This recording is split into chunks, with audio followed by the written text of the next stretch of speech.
দেখো, লাস্ট ক্লাসে আমরা নন ফাইনাইট যে ভার্বগুলো আছে সেগুলোকে তিনটে শ্রেণীতে ভাগ করেছিলাম। তো তার মধ্যে আমরা ইনফিনিটিভ নিয়ে অলরেডি আলোচনা করেছি। আজ জিরান্ড নিয়ে আলোচনা করব এবং নেক্সট ক্লাসে আমরা পার্টিসিপাল নিয়ে আলোচনা করব।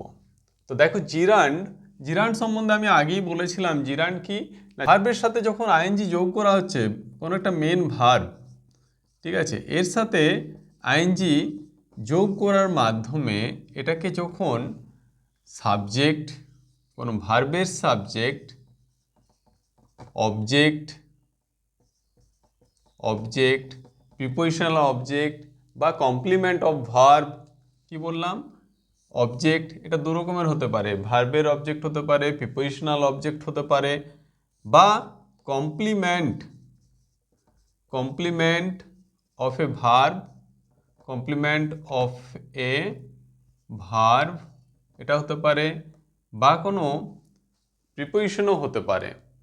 তো যখন আমাদের একটা ভার্ব যখন আইএনজি যোগের মাধ্যমে সেটা অবজেক্ট বা সাবজেক্ট এভাবে যখন ব্যবহার হবে, সেটাকে বলা হচ্ছে জিরান্ড। আগের ক্লাসে আমরা ভার্ব মানে নর্মাল যে ভার্ব তার সাথে যে নন ফাইনাইটগুলো তাদের ডিফারেন্স বলেছিলাম। একটা সবচেয়ে মেইন ডিফারেন্স কি, এই জিরান্ড বা নন ফাইনাইটরা টেন্স বা ভার্ব, ঠিক আছে, এর অক্সিলারি ভার্ব হতে পারে, এর পরিবর্তনের সাথে সাথে এরা কিন্তু পরিবর্তন হয় না, কিন্তু যেটা নর্মাল ভার্বেদের ক্ষেত্রে হয়। তা মনে রাখবে, এদের ফর্মটা মানে ভার্ব প্লাস আইএনজি ফর্ম এটা সবসময় একই থাকবে। সেটা টেন্স পরিবর্তনের সাথে বা ভার্বের পরিবর্তনের সাথে এর কিন্তু কোনো পরিবর্তন হয় না। সাবজেক্ট হিসাবে ব্যবহার হচ্ছে তখন আমাদের এই জিরান্ড এটা নাউনের মতোই সাবজেক্ট হিসাবে ব্যবহার হয়। বা বলতে পারো এই যে সাবজেক্ট এটা হচ্ছে নাউনের যে ফাংশন সেটা পারফর্ম করে জিরান্ড, ঠিক আছে। যেমন দেখো, সুইম এই যে ভার্ব, এর সাথে আইএনজি যোগ করা হয়েছে। তো আইএনজি যোগ করে এটা কিসের কাজ করছে, এখানে swimming is a good exercise, এটা দেখো একটা নাউনের কাজ করছে। নাউনের মতো কিসের ব্যবহার হয়েছে, সাবজেক্ট, এই সেন্টেন্সের সাবজেক্ট যেটা নাউন পারফর্ম করে সেই সেই কাজটা পারফর্ম করছে আমাদের জিরান্ড, ঠিক আছে। তাহলে আমি দেখো তোমাদেরকে বললাম যে ভার্বের সাথে আইএনজি যোগ করে সেটা সাবজেক্ট বা নাউনের মতো সাবজেক্ট, অবজেক্ট বা কোনো প্রিপোজিশনাল অবজেক্ট বা কমপ্লিমেন্ট অফ এ ভার্ব হিসেবে ব্যবহার হয়ে থাকে। তাহলে দেখতে পাচ্ছ এখানে এটা হচ্ছে যেমন নাউন হিসেবে ব্যবহার হয়েছে অ্যাজ আ সাবজেক্ট। পরেরটা দেখো, walking is good for health, দেখো ওয়াক মেন ভার্ব তার সাথে আইএনজি যোগ হয়েছে এবং এটা তখন নন ফাইনাইট হিসাবে বা নন ফাইনাইট ভার্ব হিসাবে সেন্টেন্সের মধ্যে ব্যবহার হয়েছে। আমি কিন্তু বলেছিলাম যে এই যে নন ফাইনাইটের মধ্যে পড়ছে কে কে, ইনফিনিটিভ, জিরান্ড এবং পার্টিসিপাল। ওকে, তাহলে এই যে নন ফাইনাইটগুলো এরা কিন্তু টেন্স পরিবর্তনের সাথে বা আদার্স সাবজেক্ট পরিবর্তন, যেমন অবজেক্টের ক্ষেত্রে দেখতে পাবো, সাবজেক্ট পরিবর্তনের ক্ষেত্রেও এদের মধ্যে কিন্তু কোনো পরিবর্তন হয় না, যেগুলো কিন্তু ফাইনাইট ভার্বের ক্ষেত্রে দেখা যায়। যেমন দেখো, প্রেজেন্ট ইনডিফিনাইটে যখন সাবজেক্ট চেঞ্জ হবে, যেমন থার্ড পারসন সিঙ্গুলার নাম্বার হলে ভার্বের সাথে এস বাই ইএস আসবে, কিন্তু আদার্স ক্ষেত্রে সেই চেঞ্জেসটা আসবে না। তারপরটা দেখো, reading is my favourite hobby, এই দেখো রিডিং সেম সাবজেক্ট হিসেবে ব্যবহার হয়েছে। তারপর দেখো অবজেক্ট হিসাবে ব্যবহারগুলো দেখো, আই এনজয়, দেখো এনজয়টা হচ্ছে ভার্ব, এটা কি ভার্ব, তাহলে এগুলো কি হিসাবে ব্যবহার হয়েছিল, subject. Enjoy verb, flying kites, এই দেখো ফ্লাইং এটা হলো জিরান্ড, ফ্লাই যে মেন ভার্ব তার সাথে এনজি যোগ করা হয়েছে এবং এটা কিসের ব্যবহার হয়েছে, অবজেক্ট, তাই না। পরেরটাতে দেখো, হি লাইকস রিডিং পোয়েট্রি, দেখো রিডিং এটা হচ্ছে অবজেক্ট, এই ভার্বের অবজেক্ট। স্টপ রাইটিং, এটা স্টপ এটা হচ্ছে ভার্ব, আর এই যে রাইটিং এটা হচ্ছে অবজেক্ট, ঠিক আছে। তাহলে দেখতে পাচ্ছ তোমরা ভার্বের সাথে আইএনজি যোগ করে এটাকে নন ফাইনাইট হিসাবে ব্যবহার করা হচ্ছে, বা এক্ষেত্রে নন ফাইনাইটের যে পার্টটা সেটা হচ্ছে জিরান্ড, তার ব্যবহার করা হচ্ছে। প্রিপোজিশনাল অবজেক্ট, প্রিপোজিশনাল অবজেক্টটা কি? যখন কোনো একটা প্রিপোজিশনাল অবজেক্ট হিসাবে কাজ করবে। যেমন দেখো সি ইজ ফন্ড অফ, এই দেখো এটা হচ্ছে প্রিপোজিশন, ঠিক আছে, প্রিপোজিশন। আর এই দেখো সুইমিং, আমাদের জিরান যেটা, সেটা হচ্ছে অবজেক্ট হিসাবে কাজ করছে। তাহলে কিসে ফন্ড অফ? না swimming. You are punished for telling a lie, দেখো প্রিপোজিশন। এবার টেলিং, এটা হচ্ছে জিরান্ড, তাই না? তাহলে you are punished for telling a lie, তোমাকে মিথ্যে বলার জন্য শাস্তি দেওয়া হয়েছে। তা দেখতে পাচ্ছ তোমরা নিশ্চয়ই জানো যে একটা সেন্টেন্সের মধ্যে দুটো ভার্ব থাকতে পারে না, বা দুটো ফাইনাইট ভার্ব কখনোই থাকতে পারে না। তাহলে আমাদের যে আইডিয়াগুলো বা আমাদের যে আমাদের আইডিয়া বা আমাদের যে ফিলিংসগুলো, সেগুলো এক্সপ্রেস করার জন্য অনেক ক্ষেত্রেই এই জিরান্ডগুলো ব্যবহার করা হয়ে থাকে, ঠিক আছে? জিরান্ড বা নন ফাইনাইট ভার্বের পার্টগুলো ব্যবহার করা হয়ে থাকে। এরপর দেখো কমপ্লিমেন্ট অফ এ ভার্ব, এটা ভার্বের কমপ্লিমেন্ট হিসাবে কিন্তু জিরান্ড ব্যবহার করা হয়। প্রথম দেখো what she does not like is drinking, এই দেখো এই যে ভার্ব, তার কমপ্লিমেন্ট কি? এটা হচ্ছে কমপ্লিমেন্ট, ঠিক আছে? কমপ্লিমেন্ট হচ্ছে ড্রিঙ্কিং। সে যেটা পছন্দ করে না সেটা হলো কি? ড্রিঙ্কিং, তাই না?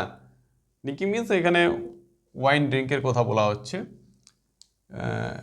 তারপর দেখো সিং ইজ বিলিভিং, এই দেখো ভার্ব, তার যে কমপ্লিমেন্ট সেটা হচ্ছে বিলিভিং, এটা হচ্ছে কমপ্লিমেন্ট, ঠিক আছে?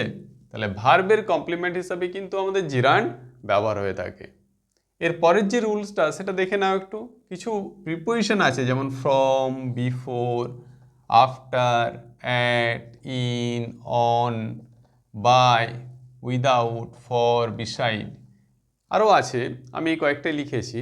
এগুলোর পর সাধারণত আমাদের জিরান্ড বসে, ঠিক আছে, এই প্রিপোজিশনগুলোর পর।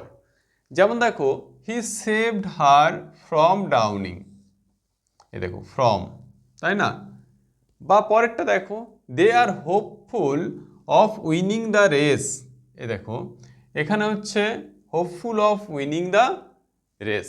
এই যে উইনিং, এটাও কিন্তু একটা প্রিপোজিশনের পর বসছে অফ। তারপর দেখো আফটার টেকিং, এ দেখো আফটারের পর একটা জিরান্ড বসেছে, তাই না? তাহলে সাধারণত এই সমস্ত যে প্রিপোজিশনগুলো আমি লিখেছি এখানে, বা এখানে মেনশন করেছি, সেই প্রিপোজিশনগুলোর পর আমাদের জিরান্ড ব্যবহৃত হয়, ঠিক আছে? পরের রুলসটা দেখো। তাছাড়াও কতগুলো প্যাসিভ সেন্স আছে, যেমন ইওর হাউস নিডস পেন্টিং, এ দেখো এটা হচ্ছে প্যাসিভে আছে, প্যাসিভ সেন্স বোঝানোর জন্য জিরান্ড ব্যবহার হয়েছে। এটাকে আমরা যদি ইনফিনিটিভ আকারে প্রকাশ করি সেক্ষেত্রে হবে your house wants to be painted, ঠিক আছে? এখানে দেখো দ্য বাইক নিডস রিপেয়ারিং, এ দেখো রিপেয়ারিং, এগুলোকে সাধারণত বলা হয় কোয়াসিপেসিভ, তাই না? সেই কোয়াসিপেসিভ সেন্স এক্সপ্রেস করার জন্য আমরা কি ব্যবহার করতে পারি? না জিরান্ডকে ব্যবহার করতে পারি। দেখো এখানে কতগুলো সেন্টেন্স লিখেছি, এগুলোকে আমাদের জিরান্ড ইউজ করতে হবে। মানে এখানে যেখানে প্রয়োজন হবে সেগুলোতে জিরান্ড ইউজ করে এগুলোকে, এই সেন্টেন্সগুলোকে রিরাইট করতে হবে, ঠিক আছে? দেখো প্রথমের যে এক্সাম্পল আছে to see is to believe, তাই না? তো এখানে আমরা এই যে টু সি বা টু বিলিভ, এগুলোকে জিরান্ড অ্যাপ্লাই করতে পারি। এগুলোতে জিরান্ড অ্যাপ্লাই করলে কি হবে? Seeing is believing, seeing is believing, ঠিক আছে?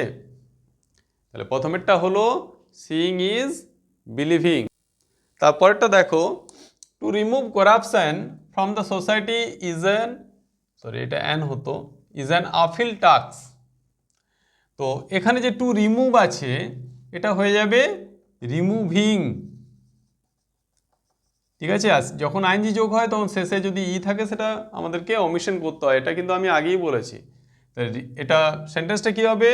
Removing corruption from the society is an uphill task, okay, পরেরটা দেখো, এ দেখো to give is better than to receive. তাহলে এই যে টু গিভ, এটার পরিবর্তে আমরা কি লিখবো?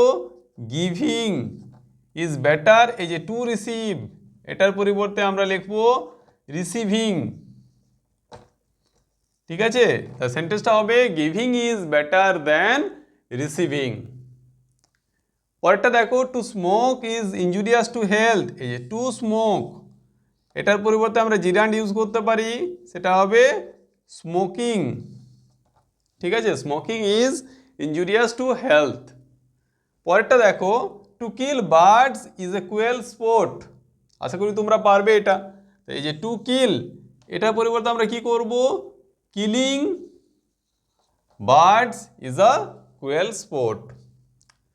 পরেরটা দেখো to ask questions is easier than to answer them. তাহলে এই যে টু আস্ক, এটার পরিবর্তে আমরা কি করব? Asking. Asking questions is easier than, এই টু অ্যান্সার এটা বাদ হয়ে যাবে, এর পরিবর্তে জিরান্ড হলে হবে অ্যান্সারিং, ANSWER, তাস্তাইনি যোগ হবে অ্যান্সারিং দেম। তাহলে এই টাইপের যে মানে রিরাইট সেন্টেন্স, সেগুলো কিন্তু তোমরা বুঝতে পারছো কিভাবে আমরা ইনফিনিটিভের পরিবর্তে জিরান্ড ইউজ করতে পারছি। ঠিক আছে, পরবর্তীতে তোমাদেরকে এই জিরান্ডের উপর কিছু অ্যারর কারেকশন বা কিছু ফিল আপ আমি তোমাদেরকে প্র্যাকটিস করিয়ে দেবো। ঠিক আছে, আজ এই পর্যন্তই।